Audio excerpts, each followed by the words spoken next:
It's not too late to change.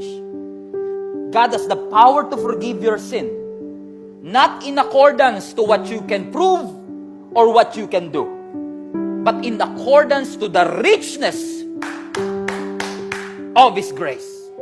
And maybe that mistake, ninakawan ka ng confidence, maybe sa mga pagkakamali ng decision mo, nawalan ka ng pride, nasira ang reputation mo, or probably nasira ang mga relationships sa buhay mo, maraming opportunities ang nawala because you made a stupid decisions of the past.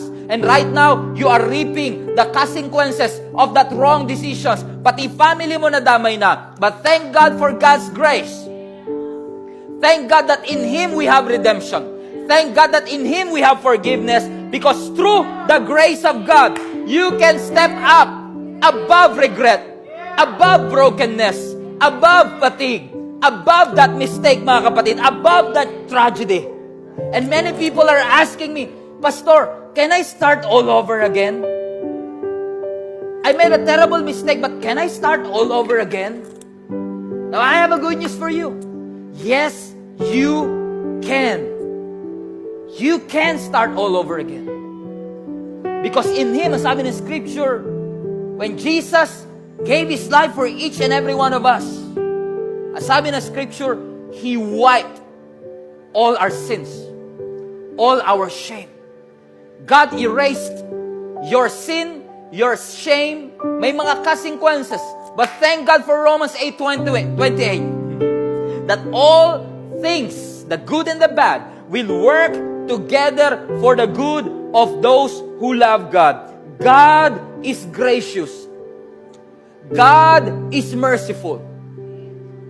God is here to show us, hey, I'm rich in mercy.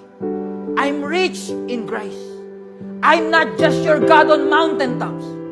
I am your God in the valley. I'm your God, full of grace, full of truth, full of mercy. It's not too late to change. It's not too late to set boundaries for yourself. And I know it is important to have a testimony of integrity. But at the same time, we have to remind ourselves, kahit tayo'y nagkamali, may second chance.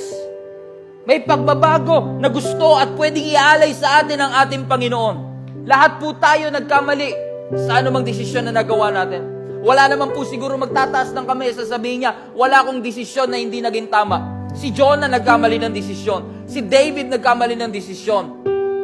Si Peter nagkamali ng desisyon. Even our biblical heroes have made a mistake. But through Jesus Christ, your mistake is not your identity. Through Jesus Christ, your mistake is not your identity. In fact, through Jesus Christ, your mistake is an opportunity. It is an opportunity to grow. It is an opportunity to forgive. It is an opportunity to mature. I cannot change yung ending ng isang pelikula, but I can change my ending. I can change my life. And I could start today. God, fix me right now. I need your grace. And I need your mercy.